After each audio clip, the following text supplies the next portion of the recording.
Okay, Boker Tov, everybody.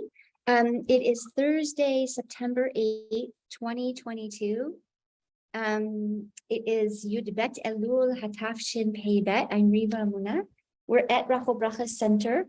The Wi-Fi is going in and out, so I hope that now it's just in and not out. Zat Hashem.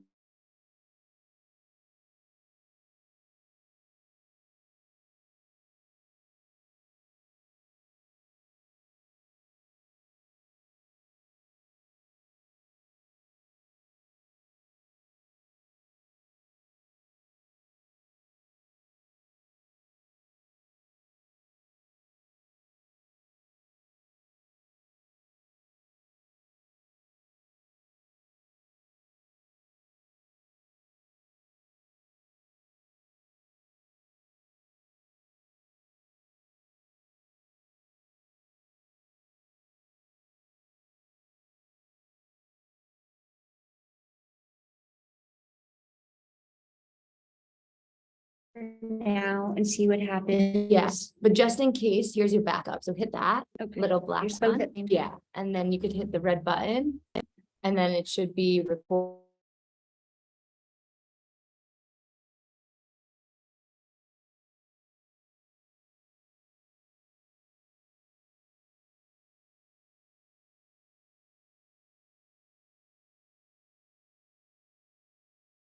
Hey, Boker Tov, everybody. It's Thursday, September 8th, 2022.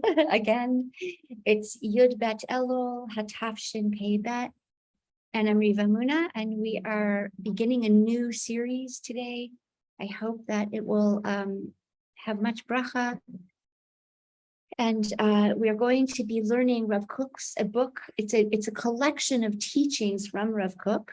It's only available right now in Hebrew. So part of the vision that we had, and particularly Hila, this is one of her babies, wants to compile these classes and see if we can get out an English translation of this book because it's so beautiful and so important.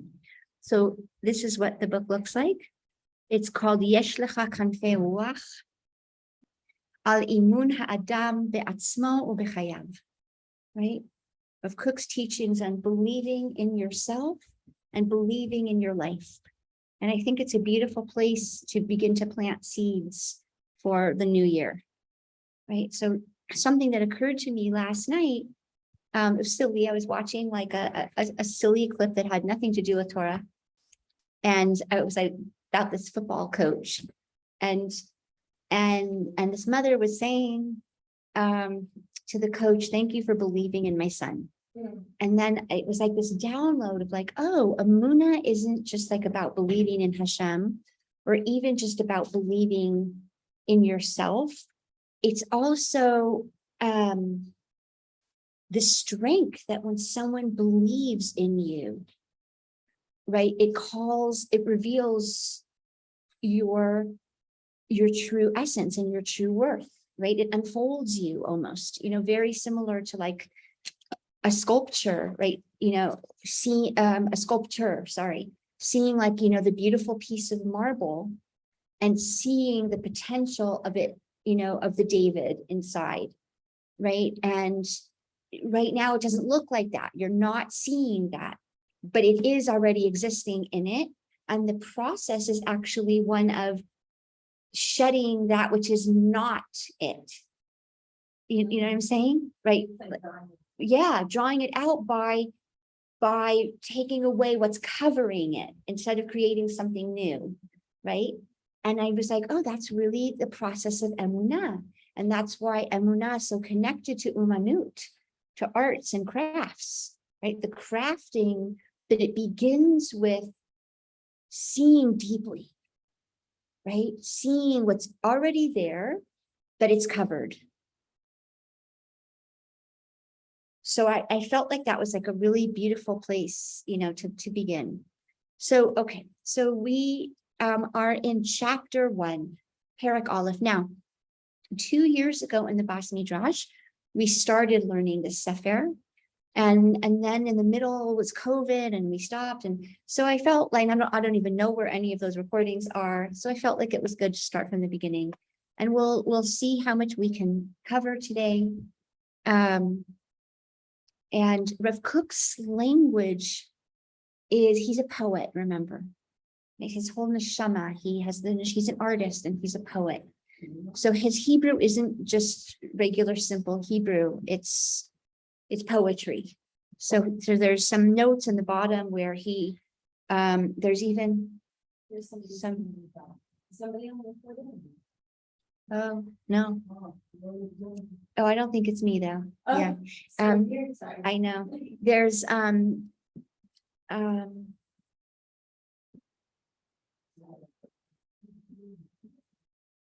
sorry, I lost my train of thought. So let's just jump in. I lost my train of thought. Oh, I was just going to say that his language is very poetic.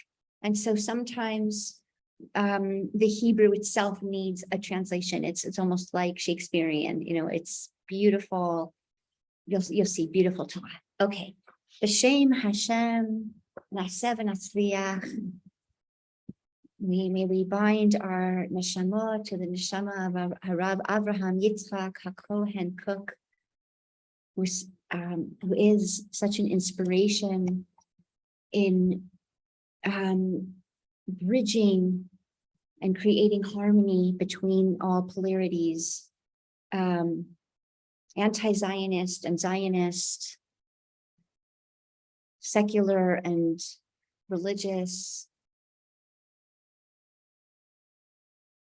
tohu souls and tikkun souls, the masculine and the feminine, halacha, and well, I would say the ideal and the practical, the prat and the klal, right? The individual and the collective. And he's always weaving these things together, right? And showing us that the polarities are there to expand us, right? Not limit us, the opposite. Create a vessel on the one hand, and at the same time, once we have a strong structure, then we can expand and weaving those two things together, which I love. It's like having, very strong, beautiful wings, and they're strong on the bones and the feathers, but it's actually also what allows you to fly. So beautiful. Okay. Tzarich leha'amin b'chayav. Right? We need to believe in our own lives. Now, again, this is Rav Kook. I hear already an invitation of like, I believe in Hashem. Let's start with the teaching from Rabbi Nachman, right? Because we love Rabbi Nachman.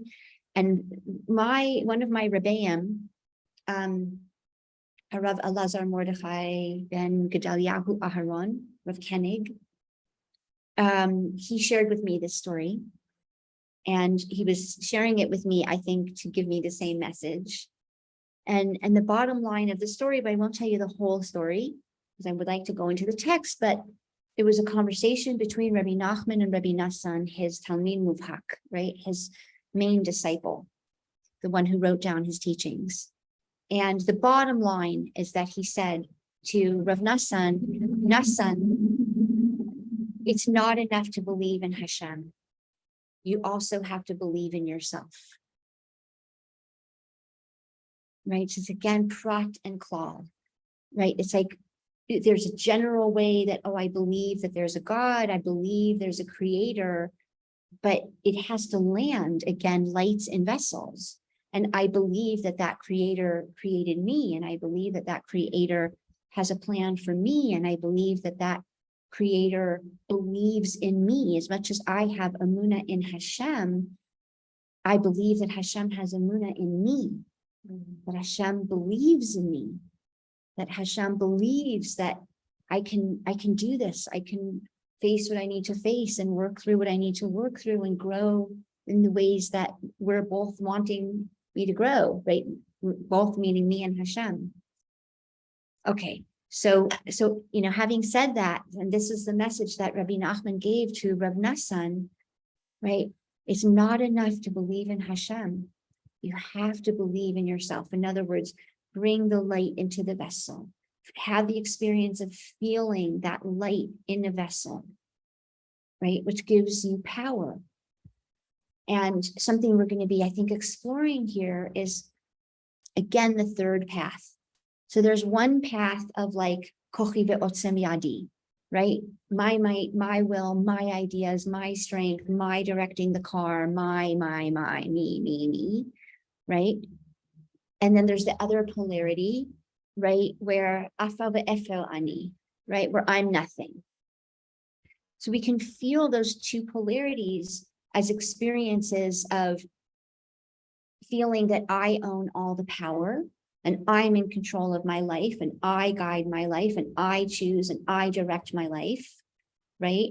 Or I have no power and I'm just at the mercy. I'm almost like a victim and I'm helpless and I'm at the mercy of some all-powerful being that's just acting out its will on me, right? And both states are not true. And then, of course, there's the third path. And the third path is a path of relationship. It's a path of relationship. Now, there's different kinds of relationships. There can be a relationship of victim and perpetrator. Is that the kind of relationship we're talking about? Right? So we check into the Torah and we say, like, no, that's not that's an image that human beings come up with, right, from our shadow.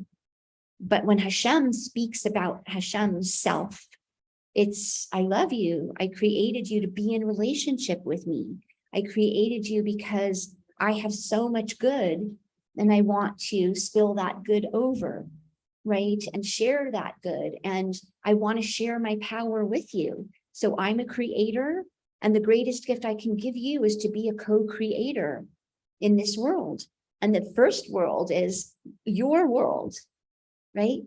So I would like to partner with you and co-create, right? And there's and the elevation of consciousness is going to mirror very deeply the elevation of consciousness in relationship to our parents, right? So that in the beginning, the relationship by its very nature is, of course, is going to be unbalanced, where we're going to be more in a position of needing to receive. We call that mochi dekatnut, right? Where the baby needs to nurse, the baby needs to receive nourishment. It's not an equal balance of power, right? But the more we elevate in consciousness, the more Hashem trusts us with his power, to hold his power, to direct his power, right? To work with his power, to channel. Sorry, I keep saying his, we just don't have better language, right? Hashem's power. And by his, I'm sorry, what we mean is the one source of life force, the one creator, right? The one source that animates and gives life to all. Okay, so that's a little bit of a background. Let's see what Rav Kook says. Im tirtzeh ben adam, histakel be'or hashchina bechol hayekum. If you so desire, if you so choose, Rav Kook is speaking to all human beings. Histakel be'or hashchina bechol hayekum. Right? See the light of the indwelling presence of the one source of light and life in all of existence. Okay, this is how he's going to bring us in. Look around you and see every single thing that is being animated right now. And he's calling it here the Ol Hashchina. And the reason he's calling it the Ol Hashchina is you can already hear the light in the vessel. The Ol, that's the light, the life force, the consciousness, the breath. It's all the same thing, right? Hashchina means as it's held in the vessel, as it's indwelling, right? As it's animating every form. Okay. Histakel be'eden hachayim Hashmimim. And he's inviting us in and he's saying, look at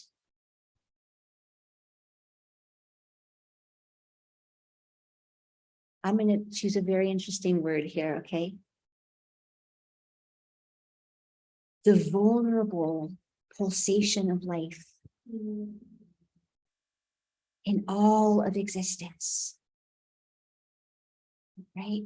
And from here, we're going to talk about Gan Eden as being the place of adnut,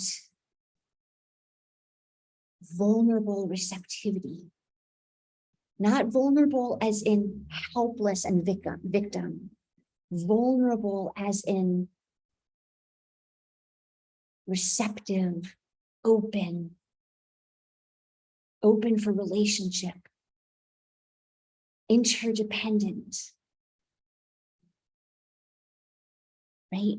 Because we know the opposite state is a state of what we call klipa, a hard shell, like a coconut shell, right? That's the opposite of adnut, of Gan Eden. Gan Eden is where there's vulnerability, there's softness. That again, it's not an unbalanced vulnerability.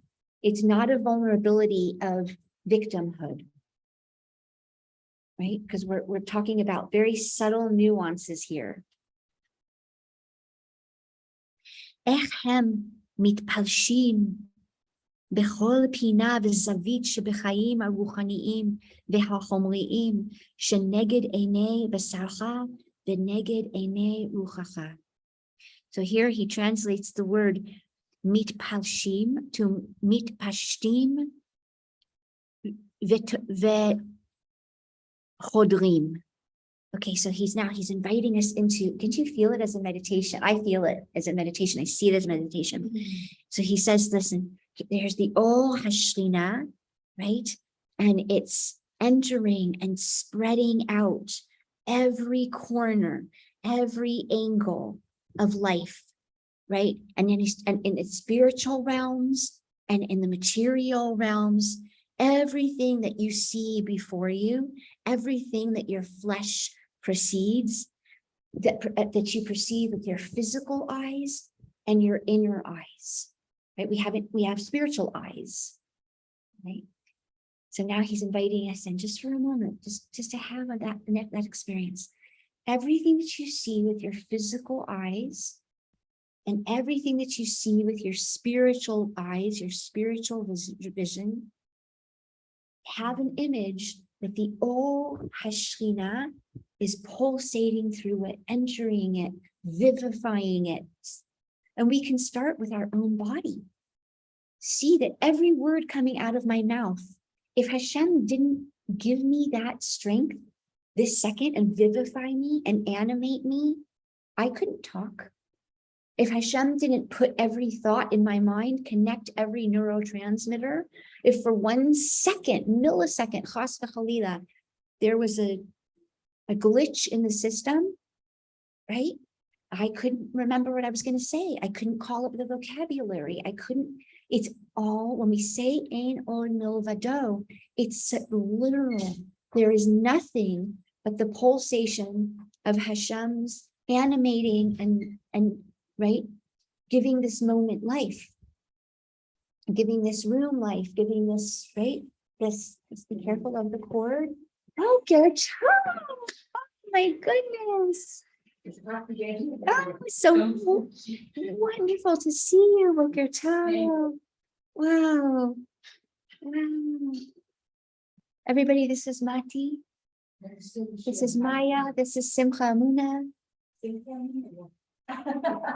Wow, welcome. We're learning Rav Kook.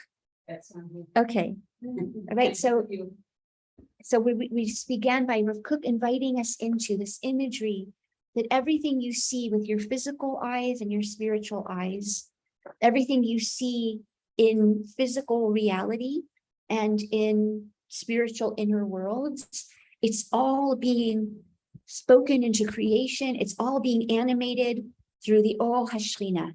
And he says, and it reaches every corner, it reaches every zavit, right? And it's mit pashet, it's filling Another way we could say this is Male kol alamin, sovavin kol alamin, right? Hashem's light is filling every space and surrounding every space. So it's the most literal thing. This is what he wants us to understand when we say Ein od milvado. It's not a meditation, like there's me, and then I'm trying to like conceptualize an abstract concept that it's only God. Okay?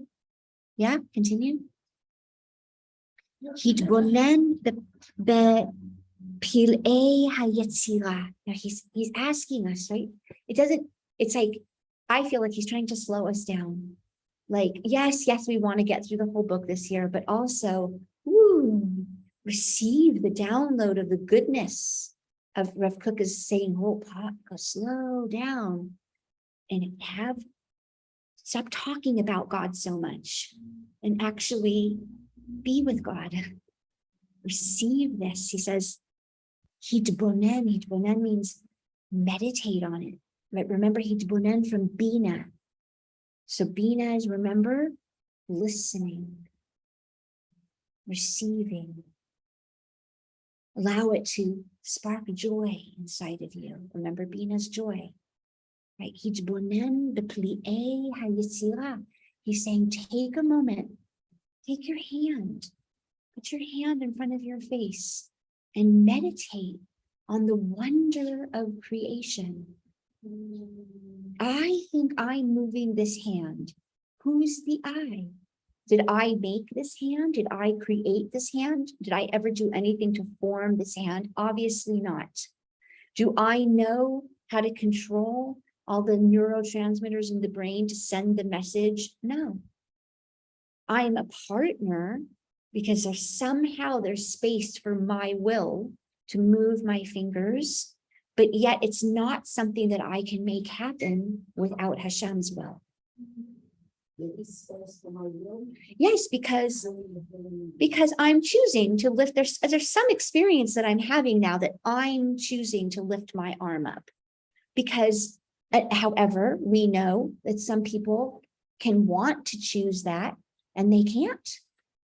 So we're beginning to sense an interfacing of Hashem wants partnership with us and chooses this partnership with us. Right? Okay. So I'm not going to do a whole review. And you know what? Maybe we are in, yes, good. Okay. And if someone would like to take a picture and upload the text so that other people can follow, that would be amazing. Oh, I love your colors. Okay. You have your book, don't you? I do. You forgot I it. just took it now. Yeah, we're just beginning. So have a lot of bracha. I don't know what we're going to get to, so we'll just do these two. Oh, yeah, okay.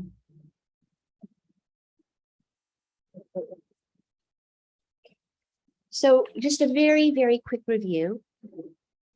Rav Kook is inviting us into a meditation here from the beginning. And the meditation begins with, if you so desire, im teotzeh, it's an invitation. Im teotzeh, if you like, so he's like inviting us in, right? He says, begin to look around you and notice that everything is being animated by the Ol Hashchina. And we said the Ol Hashchina is already, he's inviting us into perceiving that everything you see only exists because there's a light in a vessel. Light in a vessel. So you look at the tree outside and you see it's Hashem's Ol Hashchina, animating light, vivifying force, pulsating through the form of that tree right now. And so one thing we'll notice right away is there's relationship between the light and the form, and they're touching, and they're interpenetrated, and their wills are in harmony, right? So this is the first level he invited us in, and he says, stop talking about God, stop learning text, and take a moment and be in this mind-blowing reality that you're swimming in godliness and in God, and God's swimming in you every second. He's like, allow that in for a second, slow it all down, right? Because our mind is like, right, all the plans, and he's like, wait, hold on. Do you understand the wonderland that you're in right now, this second? Look around. And he says, look at this Eden HaChaim, right? Even with all of its pain and suffering, that's a different level of reality.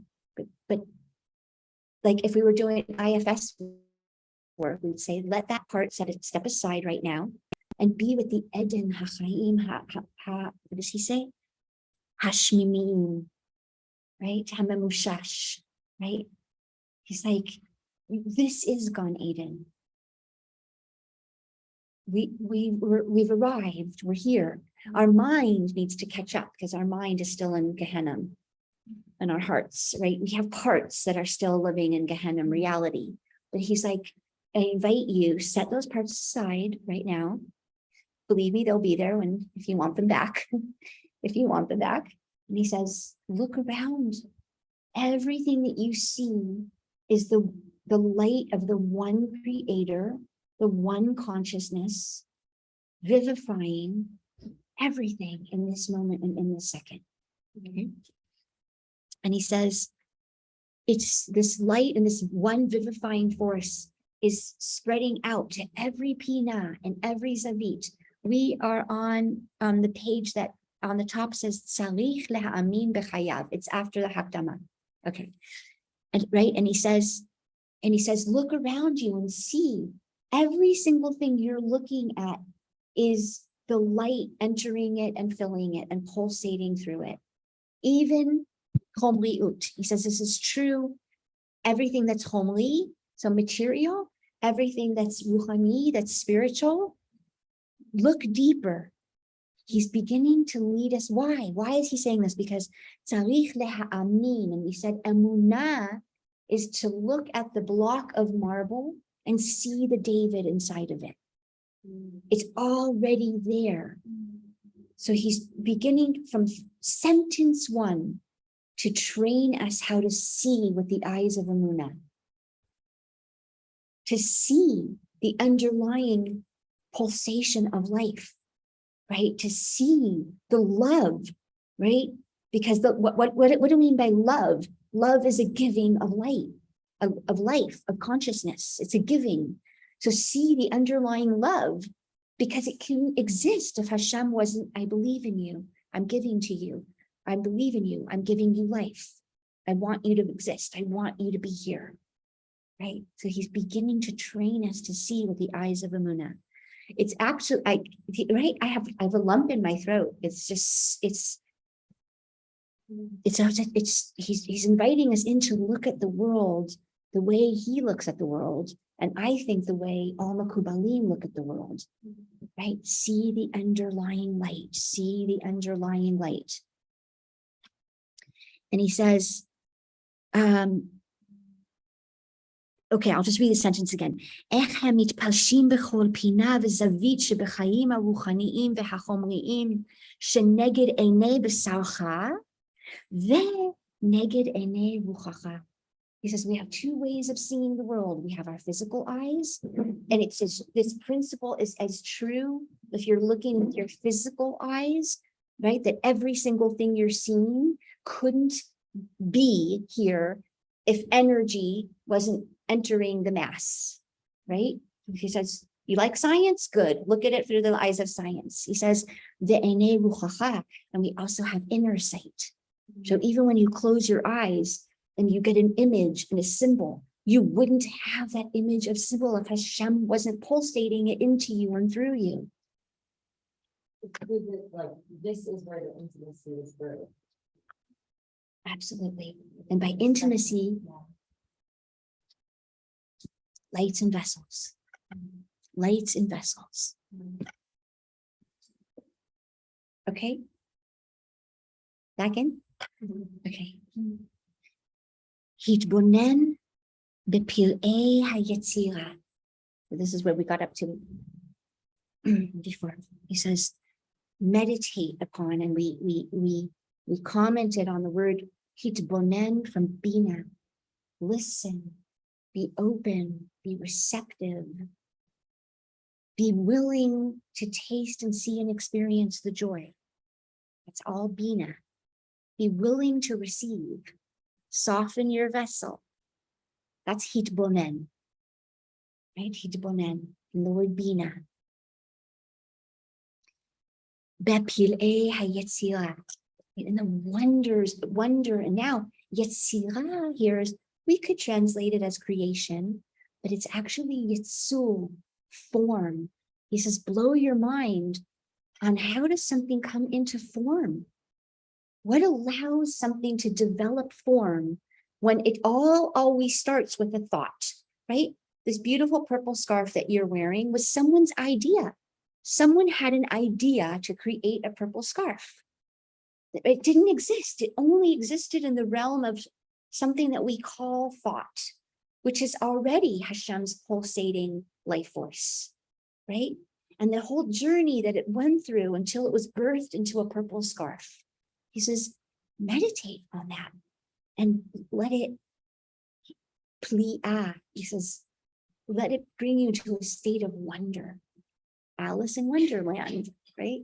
Let it be Tilly in Wonderland, right? You're just like, what? Where am I living? What is this? Right? B'chayei ha'elokut shelahem. Right? He says, there's a cup, and yet it's really not a cup. He says it's chayei elokut. It's an expression of God's pulsating life and presence right here, being held in this form. What?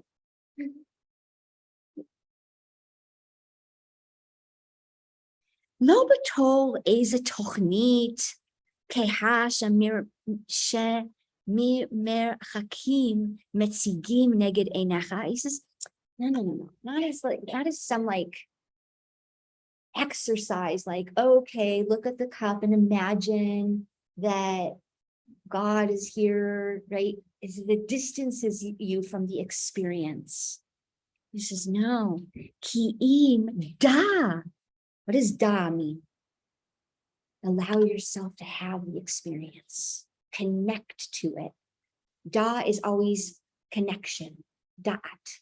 To know, to da something means you don't know why you know it or how you know it. You just know that you know it. You know it, right?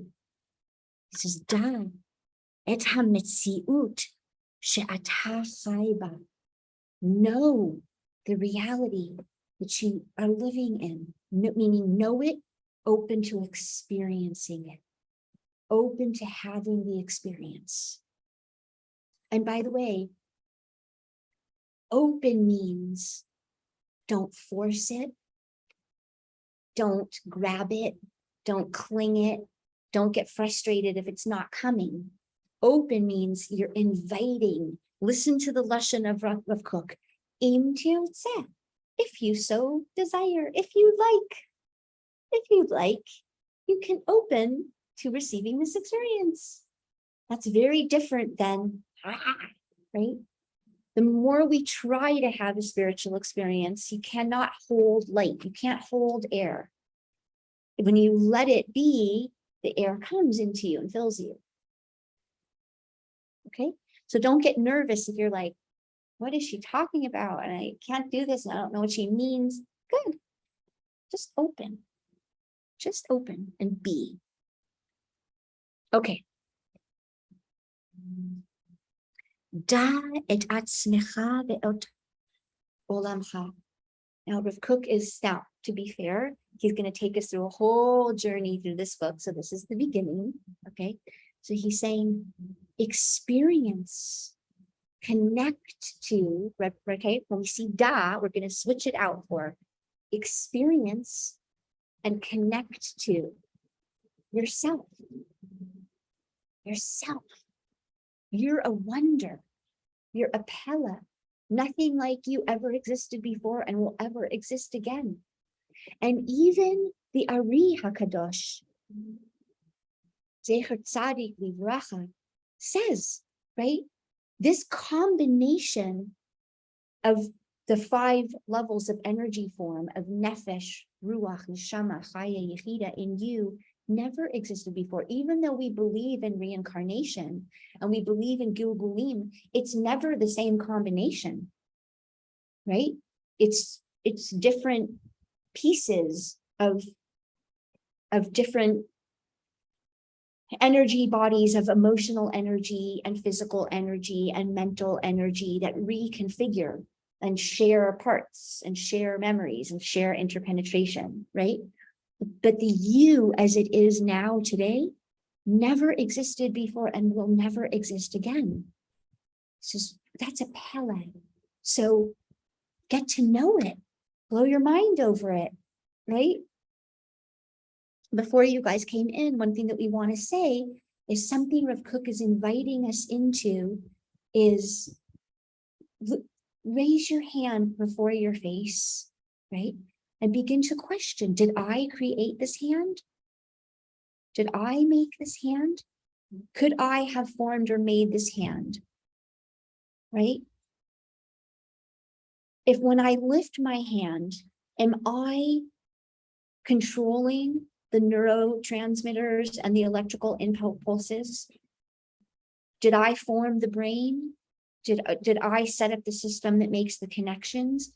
No. And yet I can choose to lift my hand, and there's some part of my free will that Hashem makes space for in the interrelating, right? However, if I chose to lift my hand, but Hashem chose to not let that system be functioning properly, I could have all the will in the world to raise my hand and Chas v'Shalom not be able to. Do you hear how profound and deep that is?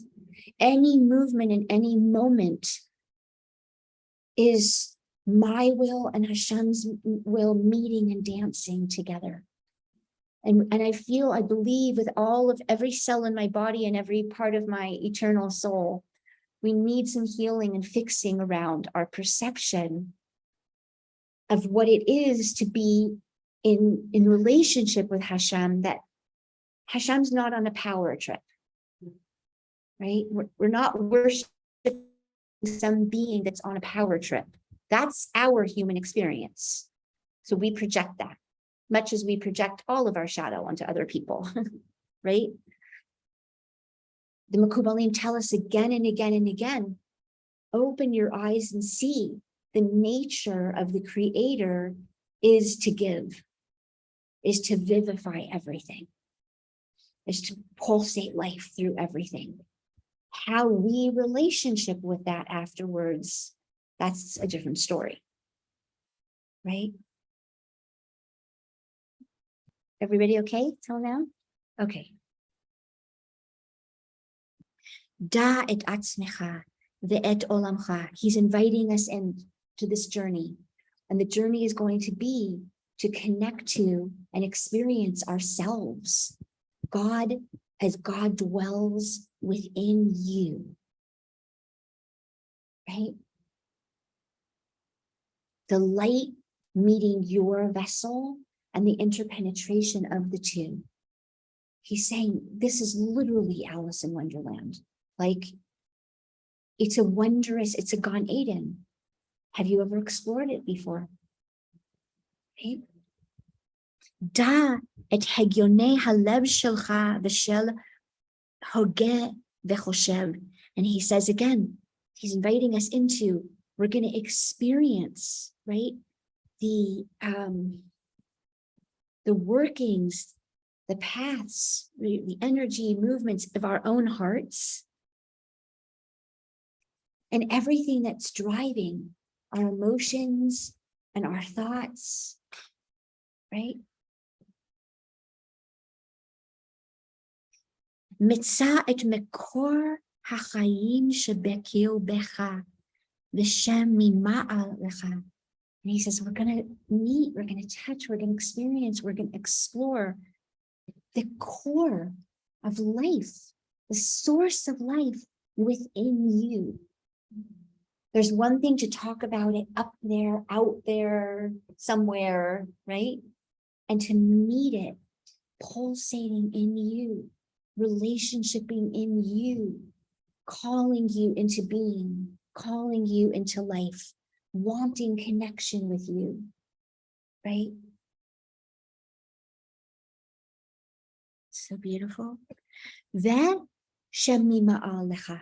And yet at the same time, it's not just pulsating through you, it's pulsating through everything and moving through everything and vivifying everything.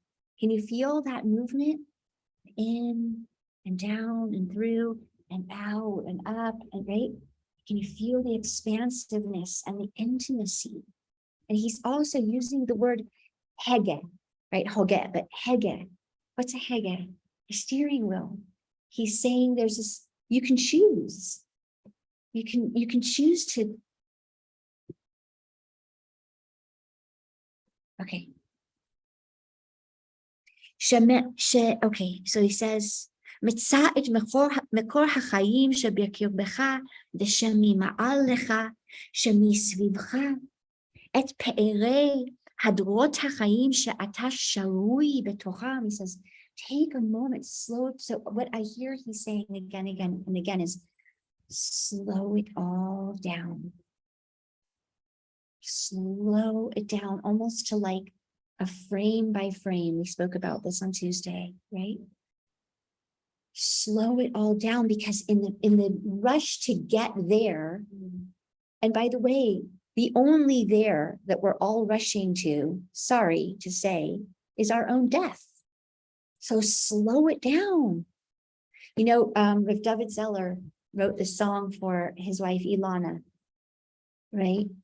And I was listening to it again and again when I was birthing my daughter Hanale, right? She had cancer, and he wrote the song for her, and in the song he says, right, I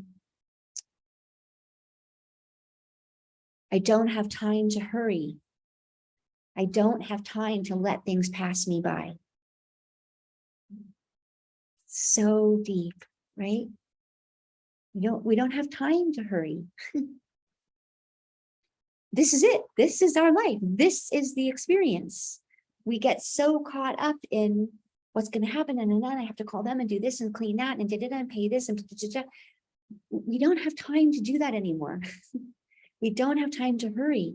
Slow it all down so that you actually get to experience your life. That might call up fear for some of us, because what if what we're experiencing right now is pain? But you understand, pain is just another flavor of life and consciousness. It's actually widen yourself. This came to me last night in meditation, right? That if you really want to taste life, be open to the full spectrum of life, so that pain just becomes like a flat on the piano, right? Or a sharp on the violin. It's yet another expression of the light as it's moving a vessel and creating yet another nigun. And isn't that interesting that a nigun can be sad and open your heart and can allow you to touch places and memories from when you were 5 years old? Isn't that interesting?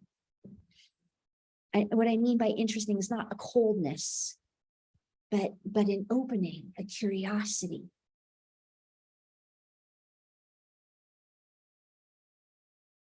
Okay, so he says, Et perei hadrot hachayim she'ata sharui betochan. He says, slow down and allow yourself to feel the wonder of it all. Right? And I mean, when I say slow, I mean slow down your breathing to almost a frame by frame, so that you start to really feel nuance between this emotional state and that state, this breath, that breath, and the wonder. He's inviting us in to start noticing Who's giving me that state? Who's bringing up that memory? Who's inviting me into that experience? Who's pulsating life force through it so that I can have that moment in that experience?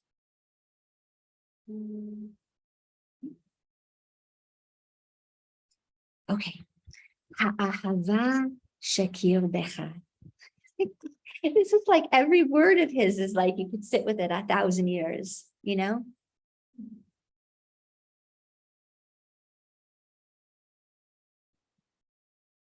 The love that's pulsating through you, in you. Remember the word kir becha is like, it's the word your keva, karov elecha. It's so deep. It's your insides. From the word korban, from the word lehakriv, lekarev, to come close, right? He says, the ahava shekir becha, it's so accessible. That's what he's saying. There's so much love accessible.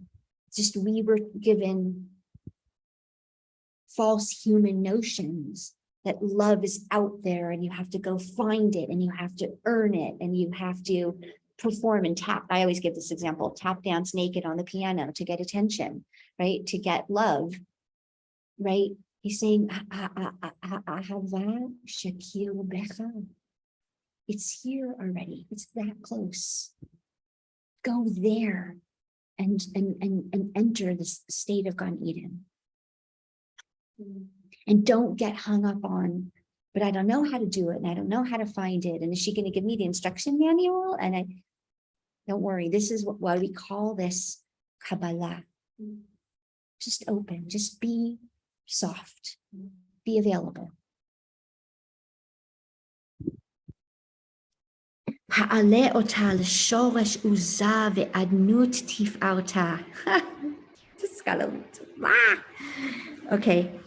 So this love that's within you is elevating you to the root of your might, of your power, of your strength, and of your vulnerability.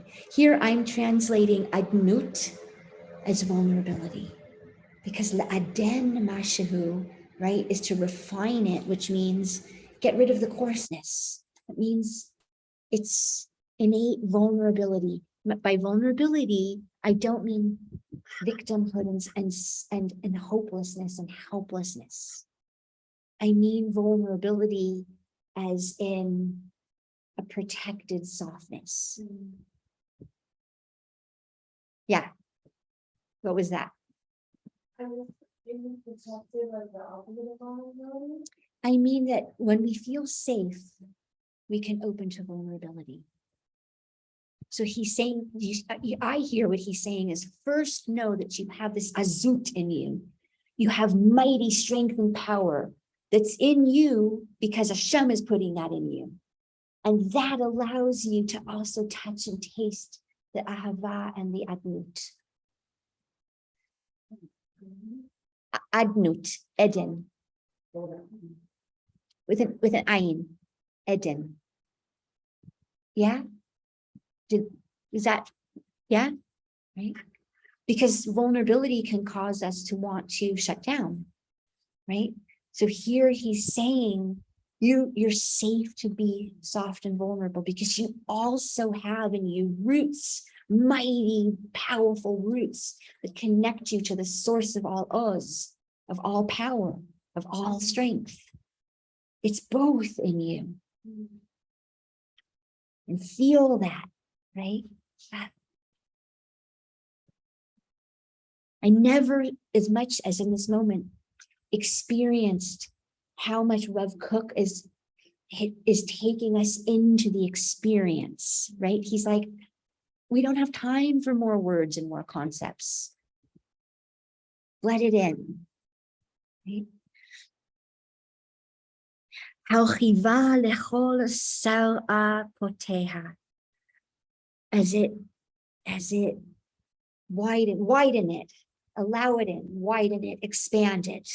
Lechol eshed nishmat chei ha'olamin. So here he translates Sao apoteha is anfeha, to all its branches, right?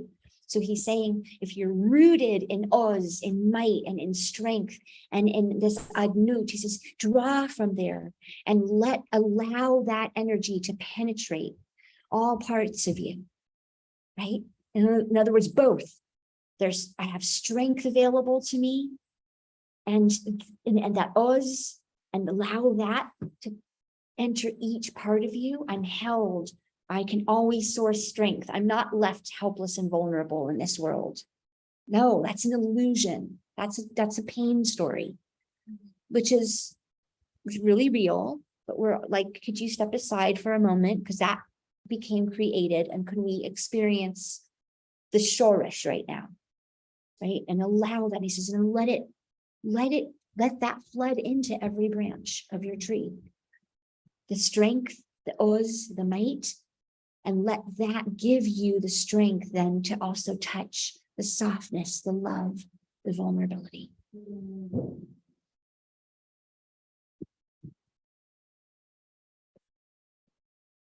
Lechol eshed nishmat chei ha'olamim. And eshed here he translates as shafach hanachal. It's so good. The tributaries of the rivers of light, of love, right? Another, I think I mentioned this to you, had the deep experience of like, we protect the things that are precious to us.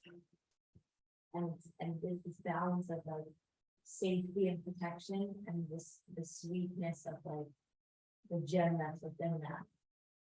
And when we have that fortified, like you're saying, safety and holding from the ultimate source of all life, it allows us to go into the softer areas of ourselves, because we don't feel like I'm not protected or safe here. It actually gives us the room the safety creates the freedom, right? Like we were saying, like the boundaries allow us to explore the more alive nature within. But it is that balance, the dance between the two. Yes, thank you. And it's a good place to say that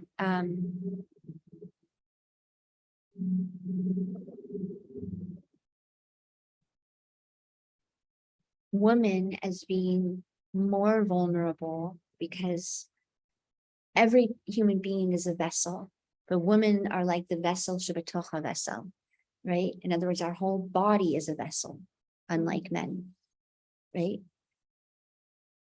So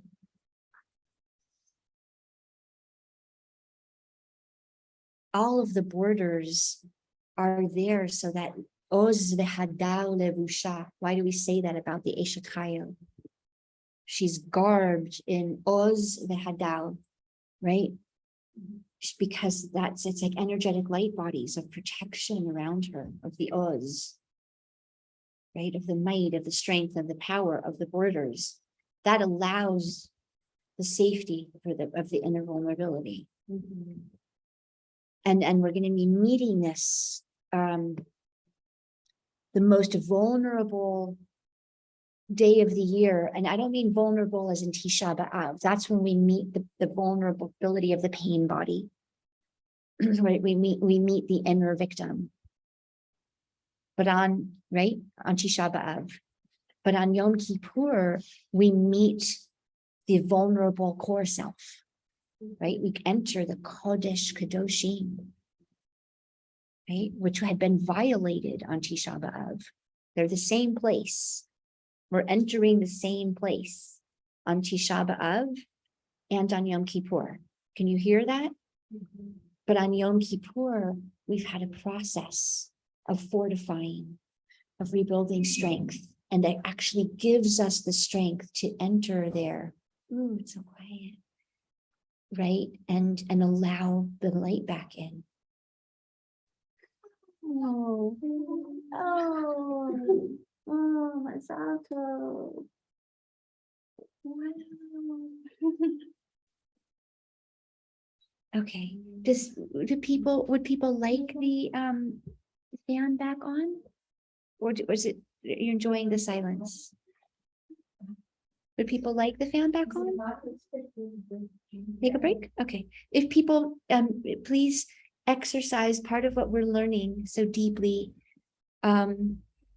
these days is the Teshuv Hey, right? Teshuva also means freeing and restoring authentic voice. Your authentic voice. So if you're hot, please practice Teshuv Hey, right? And practice that, practice living in Tiferet with other people. I also have a need in the space. It may not be the shared collective need, but your voice matters in the space, right? This is a very deep part of tshuva. Teshuv Hey, making space for, and by authentic, remember, we don't mean like, I've gone to like catharsis, workshops, and people are hitting the pillows and screaming and crying and blah, blah, blah, blah. And it's cathartic, right? But when we say authentic, we're meaning that as it's spontaneously flowing out of Tiferet. And what we mean by that, and we said, right, the 7 qualities of IFS core self. Compassionate, first of all, compassionate. So authentic expression is not usually through rage. That's usually a part, meaning an exile, right? Or a protector or a firefighter who's talking. When we're talking, when we're really sharing our true kol with a kuf, right? And it's beautiful. I'm overflowing with simcha right now. When it's really flowing from tiferet, from kol, and remember, again, Malchut is the middle column. So it's just the continuation of Tiferet and Yesod and Malchut, right? So this voice, and we say this voice, Kol Sason veKol Simcha, Kol Chatan veKol Kala, right? That she's finding her true voice. And of her voice, by the way, is going to be Kol Sason veKol Simcha. This is a different class, but just to notice, his voice is the voice of the 6, Kol Sason, Shesh. And her voice is Kol Simcha, the voice of the 5. Right? Kol Chatan, the 6 is the voice of the energy of giving. The Kol Kala, the 5 is the energy of the receptivity and the birthing. Right? Together, they're going to make the 11. The 11 is going to give us the Ktoret HaPsamim. Right? The smell of those 2 voices, those 2 truths coming together, right? Does that make sense? Sort of. So if you want the fan on, people want the fan on, we can recontract. By the way, this is one of the deepest teachings of Yom Kippur. If the relationship isn't working, you can recontract. Yom Kippur is the Luchot HaShniot. You can recontract. You have permission to assess and say, that was not an authentic part of me when I contracted that. There was something about us that was inauthentic when we contracted on Har Sinai. Because how do we know? Because we had some experience of how kigigit, right? Something hanging over our head, something hanging over us that felt slightly forced into the relationship, even though, right, slightly our voice was missing. We didn't have enough of a voice or a say. We just went into total bitul, right? That changes on Yom Kippur. There's a recontracting. We add in the Yud Gimel Midot HaRachamim. We add in the energies and the qualities which really are the same as the qualities of IFS. Compassion, curiosity, creativity, calm, clarity, courage. And I always forget the last one. Connection. Right? So there's a way of saying in the space, I'm really hot and I need the fan on, that's flowing from, right? Not an exile, like I never get what I want and I never feel comfortable in a space and I always have to do what other people want, or, ani sholetet po, right? Like, I'm going to decide and no one's going to tell me what to do. About those are parts. We know those are parts. We can feel. How do we feel? Because we feel they cause disconnection, right? And they, even in ourselves, they cause disconnection. Okay. So he says like this. Asher rak ritzutz hamakom shel hahege gorem miut zaharo. So he says, it's only because of ritzutz, and here he translates ritzutz as a shaver, a cholsha, right? This is just what we spoke about, right? This is the only reason. Why aren't we always in this state? This is what he's asking. Why aren't we always in this state? Because the reason we're not always in this state is because there's experiences of breaking and of exhaustion, of weakness, right? And he says, when we have those experiences, there's a timer above the, and you can just move the timer to wherever. Okay. Okay, so he says, Asher rak ritzutz hamakom shel hahege gorem miut zaharo. And he says, there's a breakdown, a weakening, or a disconnection as this light from the light to the expression of the light, right? And he says a breakdown or a weakness, whatever. He's saying faulty wiring, right? When we're in a place of faulty,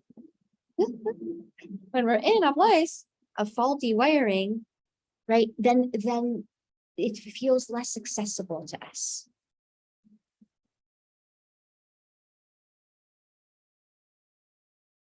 Yeah. Okay. Habet al ha'arot betochi otam. Again, he's inviting us into here a meditation. Look. Habet means look, gaze, right? The same way if you were standing on a beautiful mountaintop, and habet means, right, look. By the way, it's not Stam he's using the word habet. I hear it. Right? It's habet and bitui. Habet is to gaze at the full expression. Bitui is a full expression, right? So just look around and gaze at the full expression of, now he's inviting us into the switching of the direction of the lights within you. Right? So if it's easier for you, close your eyes. He says, gaze at the full expression of lights within you. And by the way, part of this was a meditation. Again, it was coming to me so strongly last night. Anger, hatred, guilt, shame, judgment, those are also sach hakol, part of the bitui of the orot inside of you. Right? You couldn't feel those feelings if Hashem wasn't pulsating life force through you. It's the back, it's the shadow, whatever, so to speak, right? But it's still on the spectrum of the full color spectrum of life. This is part of what it is to feel, experience, touch, express life. Why do we want to cut off half of life? Right? It's part of the song. It's part of the full canvas. It's part of the expression. Can we start to be in a different relationship with those energies? Right? Habet. Al ha'arot shebetochi otam. You have such a wide range of colored lights inside of you. And they're not good lights and bad lights. They're all from Hashem. They're all light. Al yivle'u nishmatcha hashemot hamilim hanivim ve'haotiot hem mesurim biyadcha ve'i ata masur bideihem. He's like, you understand right now, flowing through you are different combinations of otiot, of letters, of words, right? Of colors, of sounds, of tones, right? Flowing through you. And he says, Al yivleu nishmatcha hashemot. He says, don't choke them down. Don't strangle them, right? Let it all flow through you. There's a reason Hashem is flowing this experience in this space in this moment. Yeah.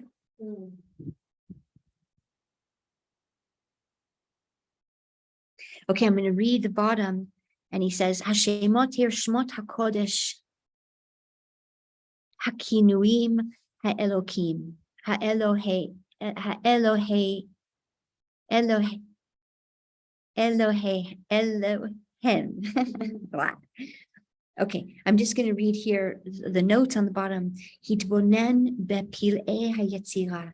Hitbonen bepli'im shebeyetzira ubechayim haelohiyim shebahem. Lo keroshem amum verachok ele haker shezohi hametziut she'ata chai ba. דע את עצמך ואת עולמך וכולי, ומצא את מקור חייך האלוהי, החיים שבתוכך ושמקיפים אותך. Start to become aware of the energy, the life force, the pulsation in you, flowing in you, and around you. Start to meditate on that. What is animating me? What is animating my hand right now? What is allowing me to speak right now? What is allowing me to make the connections of the thoughts in my mind and store up the memories and the vocabulary and right? Start to notice that, start to feel it's a living, it's chiyut, it's a living pulsating force, right? That's animating this form, this yitzul, and allowing it to be here and allowing it to speak and allowing it to move. And it's so much deeper than that because it's a partnering of my will and Hashem's will. And you can hear it and see it and feel it. Does that land? Okay. And then he continues, we're on the very bottom, very, very bottom. Ha'ahava shekirbecha he'ale ota, romem et ha'ahava shebach limkora, maleh ha'oz uletiferet ha'adina sheba. We really said this already. Harchev otach lechol anfeha, harchev ota lechol anfeha, ולמלוא זרימת החיים האלוהים שבעולם, חיים שהארתם מועטה רק מפני אי האפשרות לבטא אותם במילואם. He says, the only thing getting in your way is you. That's what he's really saying to us. You want to taste God, you want to know God, you want to feel God, you want to taste wonder, you want to taste love. Open, step aside. Okay, let's finish this piece and then we'll see where we're going. Ale, lemala, ale. Sorry, you know where I'm going to go now, right? Ready? Ben Adam, ale, lemala, ale. Ale, lemala, ale, Ben Adam, ale, lemala, ale. Ben Adam, ale lemala ale, ale lemala ale, Ben Adam, ale lemala ale. כי כוח עז בך, יש לך כנפי רוח, יש לך כנפי רוח, כנפי רימת בירים, אל תכחש בם, פן יכחשו בך, דרוש אותם, דרוש בן אדם, וימצאו לך מיד. Come on, give your bitui. Ale mala ale. He's telling us elevate. Le mala ale ben adam. Ale mala ale ben adam. Ale mala ale. Ale mala ale ben adam. Ale mala ale. Do do do do do do. כוח בך, יש לך כנפי רוח, יש לך כנפי רוח, כנפי נשרים אבירים, אל תכחש בם, תן יחשו בך, דרוש אותם, דרוש בן אדם, וימצאו לך מיד. Right, so he's saying, allow yourself to transform, allow yourself to elevate, allow yourself to fly, allow yourself to fly. You can fly while you're in a body. You don't have to leave your body or die or, right? Allow yourself to be in the light right here, right now. You're already in the light. Right here, right now, in any situation that you're in, the light is already here. Oh, so beautiful. You don't have to die to fly. Hashtag. Actually, that's really mamish deep. Yeah, yes, and this is Rav Kook's gift to all the tohu souls, right? You can come in vessels and fly. You can land and don't worry, right? If you land, you're not going to be put in a cage. You can land and you can take off again, right? And you can have that experience of going in and going out and going high and going low, right? Okay, so it says, Ale למעלה, Ale, כי כוח עוז לך, יש לך כנפי רוח. You have within you the wings of wind, of spirit. Why does he say Kanfei Ruach? Right? Not Kanfei O, not Kanfei, right? Why Kanfei Ruach? Ruach is always the third path. Ruach is always the middle column. It's always, right? The left column is Yesh, right? The right column, sorry. Yes, no, right. The left column is Yesh. The right column is Mayim. The left column is fire. The right column is water. And the middle column is air. That's why we have the lungs there. Right? The left column is fire, Yesh. The right column, Mayim, water.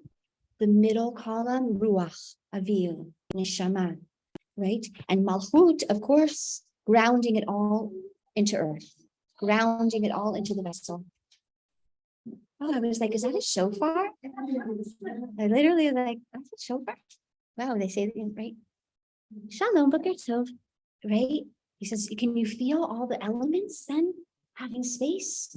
The water has space, and the fire has space, and the air has space, and the earth has space. It all has room.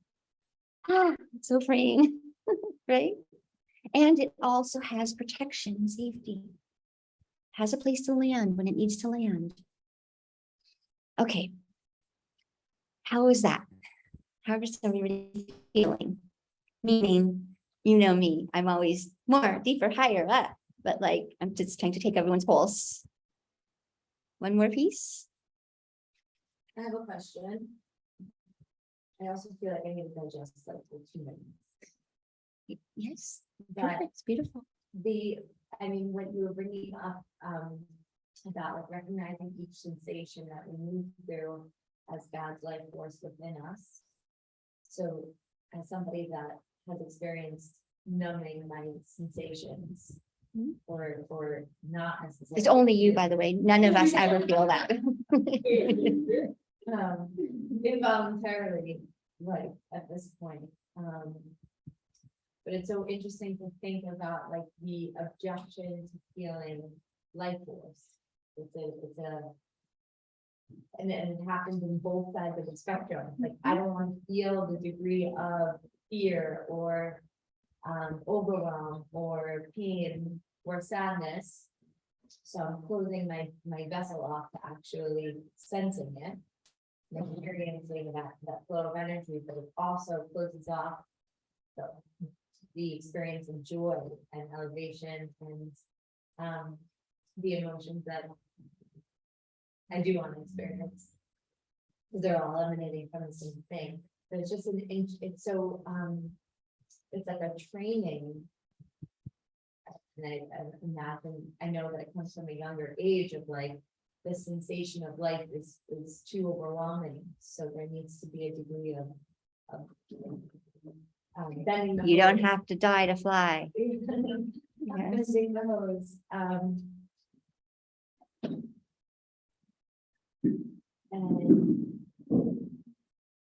What's your question? See if no, I you, don't have a question. no, you do. Um, See if you can find the question.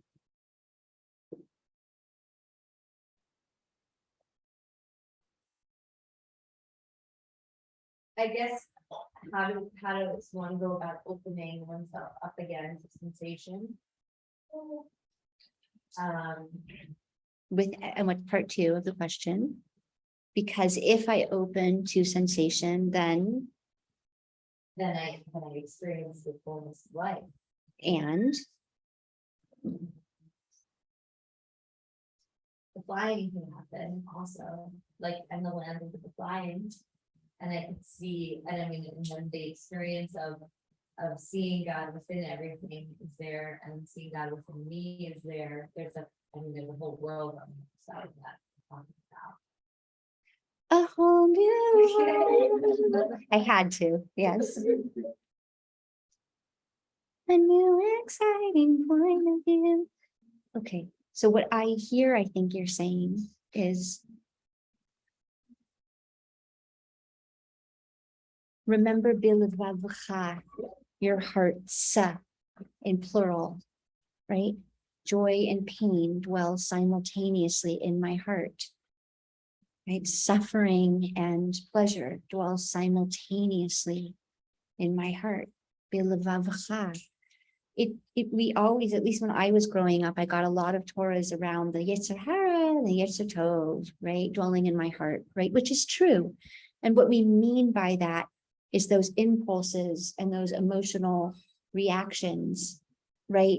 That are inviting me to close or to self-destruct or to harm another. We call that Yetzer Hara, a Yetzer, a desire, a will, right? That's throbbing through me as a stress reaction, as a pain reaction, as a defense reaction, and often as an offense reaction, right? We call that Yetzer Hara.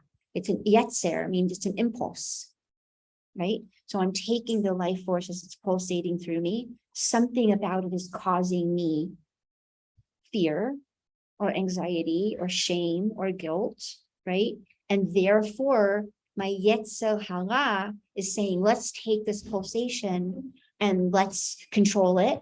First of all, that's the number one, right? Let's control it. Let's stop the flow. Let's push it away. Let's name it. Let's judge it. Let's shame it so it'll go away, right? Or let's, even better, let's throw it onto someone else. And then I didn't have to deal with it at all, right? Right?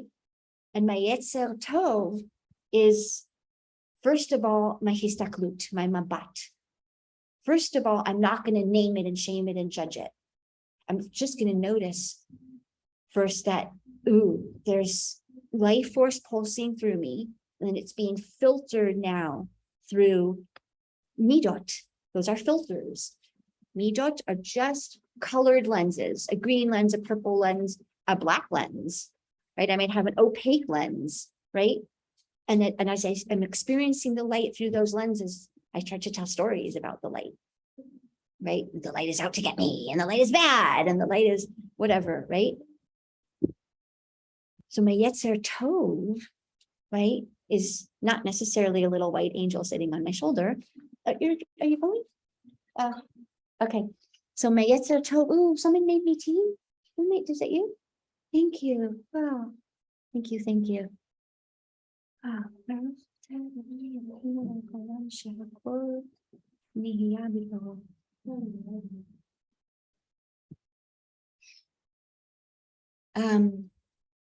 might start to get curious. Right? My Yetzer Tov is saying there's an experience coming in right now. And the first thing I might want to do is have Emuna that it doesn't feel good or feel comfortable or feel nice. But that doesn't mean that it's bad.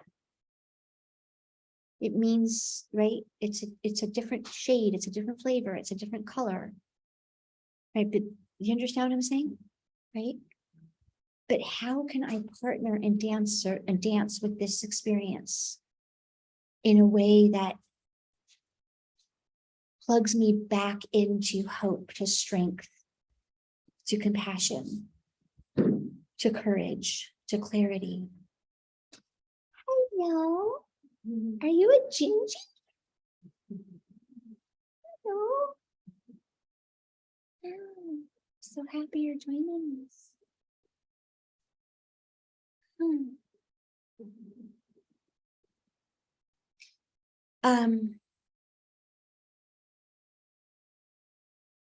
This is really the question, right, for all of us, because what we keep saying again and again, what we're doing here is we're allowing the birth of a third path.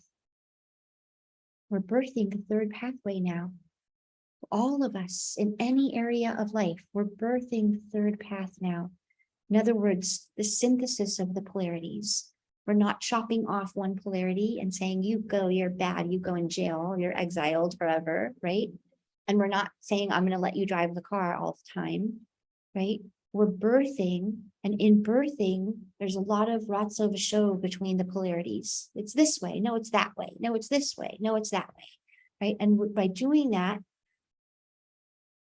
we're also learning to dilate and to soften and to open and to stretch, and that stretching is revealing what we couldn't see before when we're only in a polarity, right? When you're in a polarity, you only experience life from one perspective. It's wonderful and delightful, it's horrible, it's awful, it's joy and love, it's pain and suffering, right? And one, it's like cutting, right? We call that din. Din is to cut the whole flow into sections and pieces and say that's reality.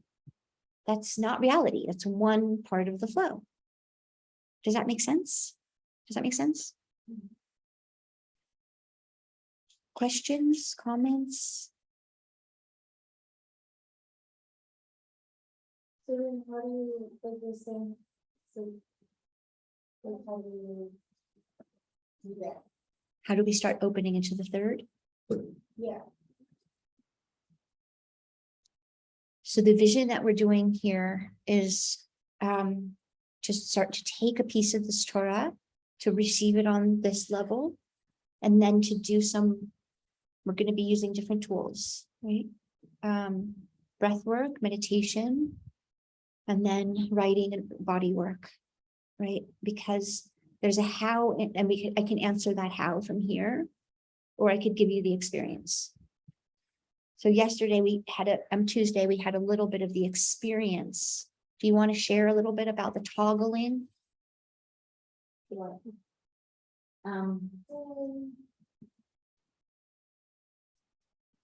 We were doing like a breath meditation exercise. We're not getting too much into detail. We're working with the phrase, I'm going to just deep with the deeply and a flow of breath, like matching that. And then inside of it, I found myself wanting to like understand.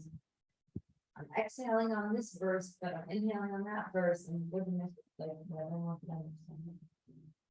And then I eventually released into just like being in it rather than trying to be on top of it, getting it.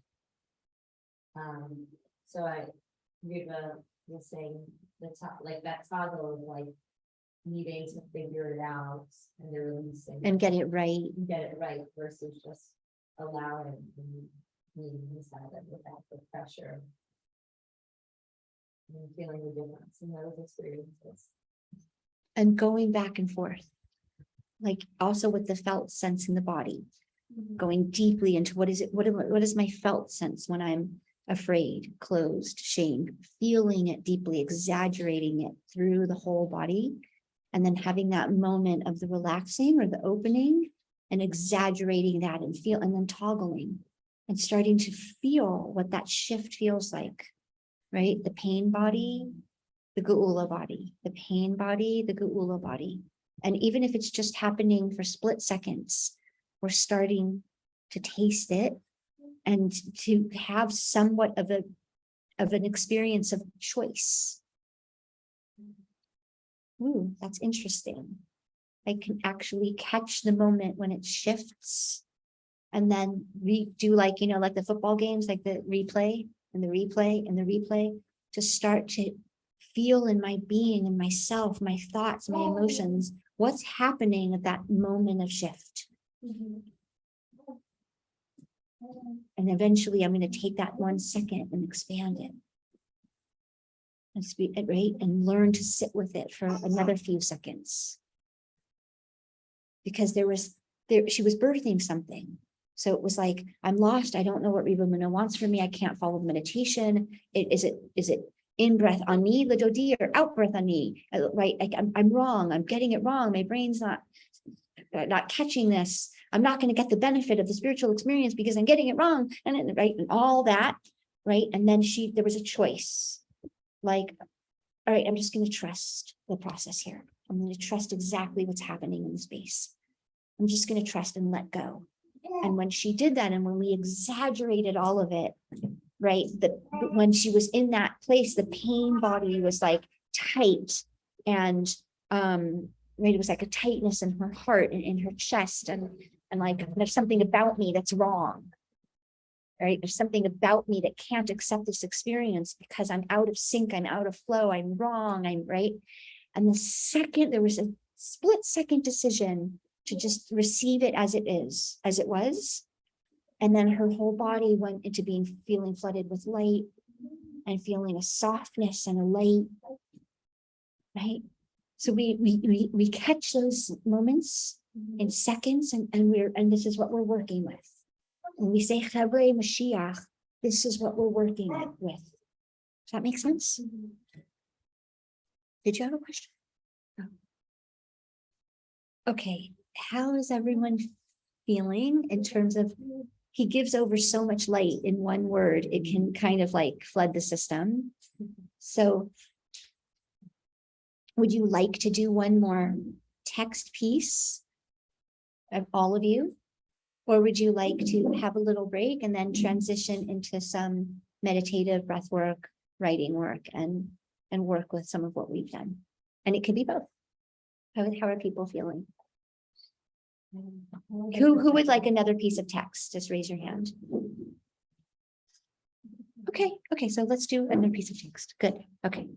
Look at this deep era that we're birthing. Women finding authentic voices. Okay. Ha'isha ha'yechida, sorry for my,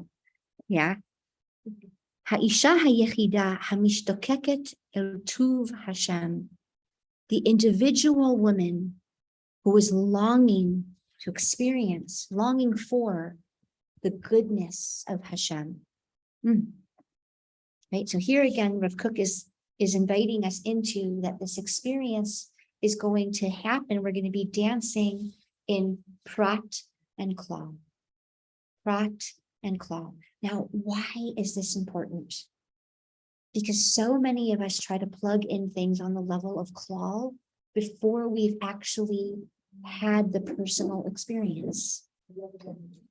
Klal, the whole, right? I think Rav Kook is a master. Whoosh. Whoosh. Of it's hard for us to give something that we don't have or share something that we haven't experienced, right? So now he's taking us back in and he's saying, yeah, we'll get later to plugging it back into all of Am Yisrael and then all the Umot Olam and then the whole universe, right? This is his order of the fourfold song, right? And the order is you first discover your own song and you sing your own song. You sing your own song, right? Then you begin, you join that to the song of Am Yisrael. Then you join that to the song of all human beings. Then you join that to the song of all of creation. And that gets all joined into God's song, Yisrael, Shirel. Right? He says, but some of us have the order wrong. Does that make sense what we're saying about the order? Now, it's not kubiyot, it's not boxes. It's not like, okay, I have that song V, now I can go to the next song V. Obviously, there's an interweaving and an interpenetration, right? But what he's trying to say is like, we can't skip the first song, your own song. What does it feel like? It was, I mean, I'm the instructor, and on Tuesday, I had the most mind-blowing experience in the meditation. And that was while I was leading it, right? There's nothing like the direct experience, right? The teachings prepare us for the direct experience, but it's about, when we say, oh, what b'kelim, we're saying, here's this nice theory, and now let's experience it, right? Oh, what b'kelim. Okay. So he says the individual was yearning and longing to have an experience of Tuv Hashem. Tzarich lehargish be'atzma ech shenishmat chayeha hi tamtzit gdola shel havaya elyona v'romema. He says, you understand what Rav Kook is wanting us to do? Inside, outside, up and down, into prat and claw. He's trying to say your experience is a macrocosm and a microcosm of everything. That's what he wants us to know, right? It's all true on the level of the micro and on the level of the macro. When you have it in the inside and the micro, then you see it more clearly and you know how to plug it in more clearly on the macro.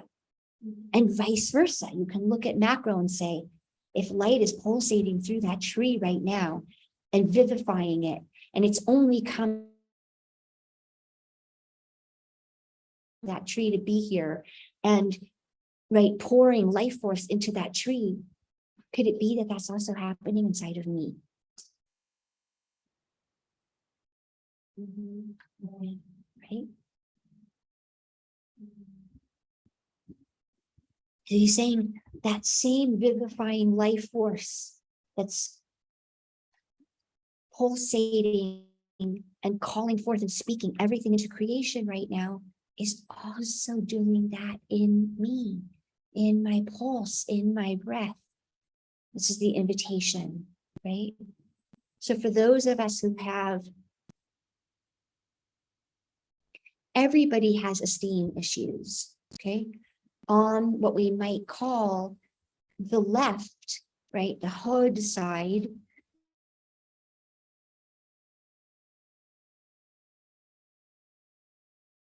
Not good enough, and I'm not worthy, and I'm not valued, and I'm not whatever, right?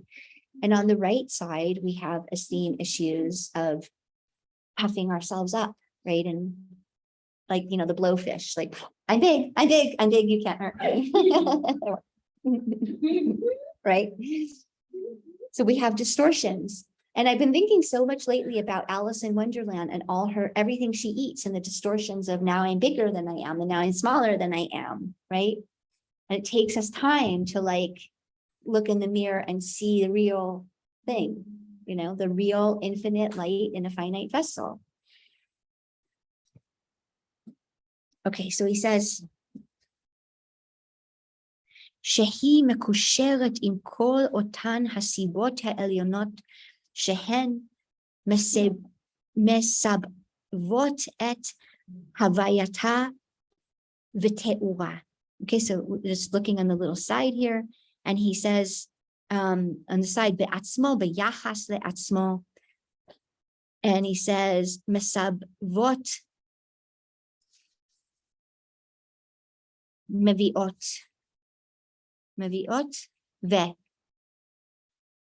ותיאורה, התוהר והאופי שלה, התוהר והאופי שלה. אוקיי. ובזה התחשבתה בחשיבות רצונה.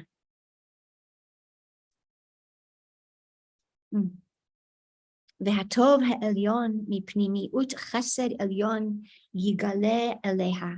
He says, when we can touch within ourselves this deep yearning to know, to taste, to experience Hashem's goodness. And we feel inside of us, right, that a spark of an experience of this elevated presence, right? Havaya. It's really, Havaya is really the reality, isness, beingness, right?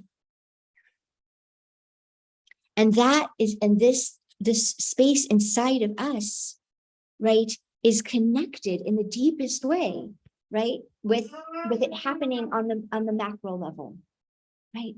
This yearning, this goodness, this desire is mekusheret, right? It's always in connection with the isness of everything. That's only the way we could really say it, right? The isness of everything. Eheyeh asher eheyeh, right? I'm becoming what I'm becoming, it's the isness, right? In every second. Is this too esoteric? Yes? No, I'm just like, it makes sense, but it's like hard to, Grounded in a vessel. Oh, believe. you know. Hence the title of the book. Al Hi'imun Hadam Be'atzmo B'chayav. Right. Exactly. This is why he had to write a whole book about it. Wait, sorry, 1 second. Don't forget what you were going to say. Sorry. He says, when we begin to even try it on for size, right? Because if we were there, we wouldn't need to learn this whole book, right? We begin to try it on for size, this little experience. And he says, and then we begin to ma'uf, like we begin to give this flight, right, to our yearning, to our desire for this connection, to the possibility that we might actually be able to have this experience, right? And the hatov ha'elyon mipnimiut chesed elyon yigale aleha, right? And the veils start to open and lift, and we start to really experience connection between inner light and surrounding light. Yeah? How is everybody? Okay. Questions, comments, struggles? The last section, you were saying that when we touch the yearning and the desire within us to experience God's goodness. And then I missed the link to the isness externally. Is it through that yearning that then we begin to open up ourselves to the isness outside? I feel it and experience it as a meeting, a call to a call. That's how I'm experiencing it, right? God within calling to God within everything. And they're like, Marco Polo, right? I want to know you. I want to know you. I want to believe in you. I want to believe in you. Ani ledodi v'dodi li. I call to you. You call to me. I'm looking for you. You're looking for me. It's very different than I'm looking for you and da da da da da da da. Right? It's also, I'm also looking for you. I'm also looking for a place to land. Because I'm a light without a vessel, and you're a vessel without a light. That makes sense, right? Okay. So are you leaving? I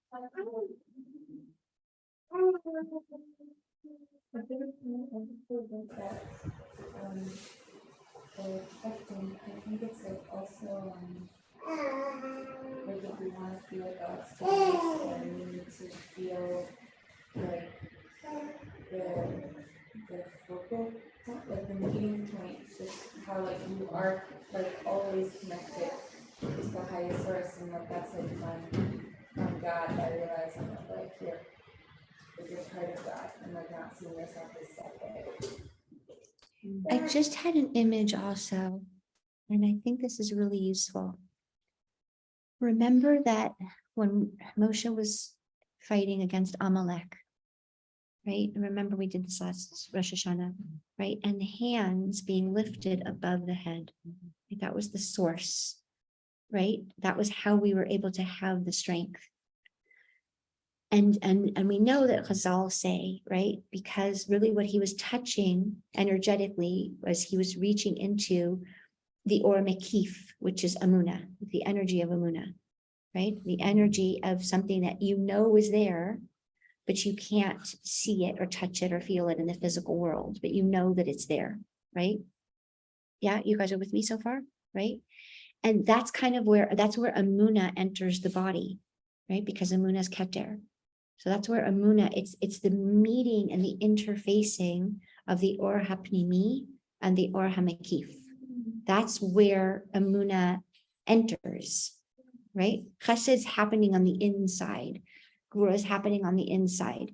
Emuna is the Or HaMekif. It's the meeting point of the light in the vessel. Should we say that again? Yeah. It's the interface. So it's almost the beginning of relationship. It's like, it's where the possibility of relationship and connection is held. And the depths that it can go and the width it can go and that, right? But it's all starting at that point of possibility. So Moshe lifts his hands up to that space, right? And of course, it's literally his hand. We said this yesterday, right? Because the gematria of Yad is 14 and another Yad is 14. We get 28, which is Koach. So he's literally sourcing Koach, right? But the idea is, and I think this is a great visual, he's sourcing Koach, but that Emuna energy then is drawing from the Or Ein Sof and creating a kav and a line, and that Emuna enters and it goes in through and keeps connection through the whole system. Does that make sense what I'm saying? Yeah. Okay. Okay, so it's 12. So would you guys like to do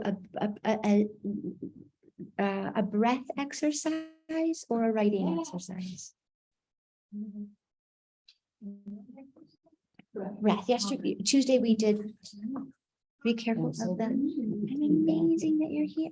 I don't know. I just got back yesterday. Are you staying for the Yamim Noa'im?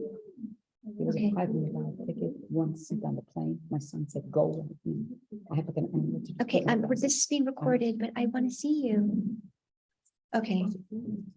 Okay. You always give me Oh, but am I going to get to see? Okay, sorry, we're on connection now. Okay, so I see that there's someone waiting on Zoom. So I'm going to pause the recording and I'm going to pause the I'm